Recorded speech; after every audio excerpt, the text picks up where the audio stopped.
I would now like to welcome to the podium to offer up his welcoming remarks. Second only to the people of the Cayman Islands, he is my boss, and he is also the leader of the government. Please welcome the Premier of the Cayman Islands, the Honorable Alden McLaughlin.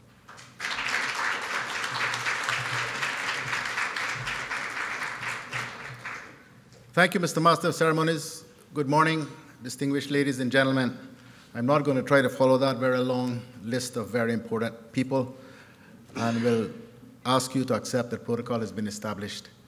I want to join with the Master of Ceremonies and the Honorable Speaker in welcoming you to the Cayman Islands and to this 43rd Regional Conference of the Caribbean, the Americas, and the Atlantic region of the Commonwealth Parliamentary Association. I know you have started work already over the weekend. I hope those sessions have gone very well. I also hope you've had an opportunity over the course of the last couple of days to have at least a preliminary look at our beautiful island. As I was just saying, or as the leader of the opposition just said to me, there's really not very much left for us to say after Mr. Bush has spoken. So I left my speech under the chair. But I am delighted, really, that the theme for this conference is building small developing states. Because here in Cayman, we know a thing or two about building a small developing state. Often I reflect, as I get older, on how far these three little islands have come in my lifetime. And I like to think I wasn't born all that long ago. But to think that my mother couldn't vote until she was 32 years old in the Cayman into which I was born. That we didn't have a written constitution until a couple of years before I was born. To think that when I was born, the population of these islands was barely 8,000 people. To think that I can remember when most parts of Grand Cayman got electricity. To think that we didn't even have a radio station until 1975. And to now live in this incredible place where just about every amenity available to humankind or known to humankind is here. That the population, which was 8,000 when I was born, is now 64,000 plus. To think that when I was a youngster, government was so poor, it used to regularly borrow money from merchants so it could pay its bills. To now be one of the most successful and prosperous countries in the region. It is incredible.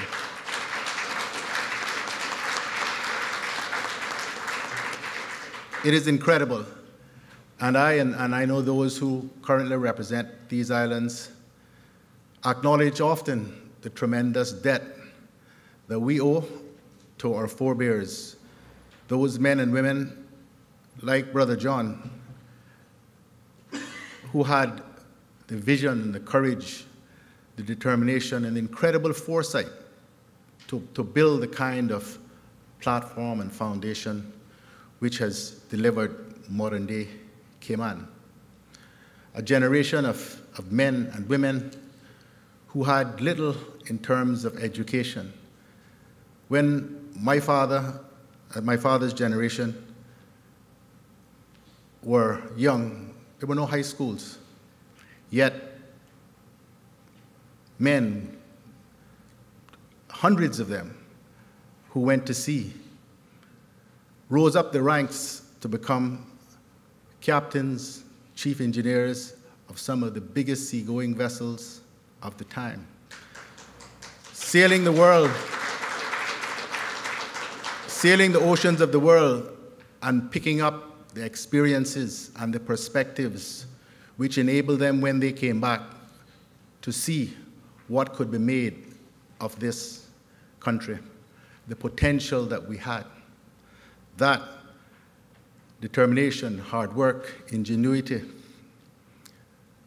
good, solid Christian principles, that is what, or those are what have built these islands over the course of the last 60 years.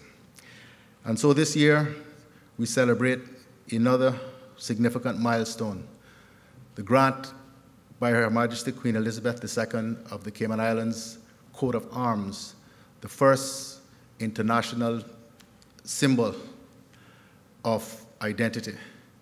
And so we celebrate it because it really signified the birth of what is modern-day Cayman. Now, we, like many other small islands, small nations, small developing states, are dealing with the challenges that globalization, deglobalization, climate change, the incredible challenges of the political environment, the international political environment in which we live. We got a new set of challenges. But I believe that the Commonwealth Parliamentary Association continues to be a powerful force internationally for good and for the development of democracies, parliamentary democracies across the world. I had the honor recently to represent the United Kingdom Overseas Territories Association, as I am currently the president of the political council of that 14-member organization at CHOGM, or the Commonwealth Heads of Government meeting in London, and to be able to attend a number of the significant events, including the opening ceremony at Buckingham Palace in the presence of Her Majesty Queen Elizabeth II, but also to witness the power of the association as, without question, the fact that the United Kingdom government was hosting that event and would have to share the stage with Caribbean leaders, including the Prime Minister of Jamaica, had a very key role in resolving the debacle that is Windrush. No question in my mind, listening to the speeches and hearing the talk around, that the Commonwealth Parliamentary Association and that important meeting played a key role in that issue. Such is the power and influence of this association.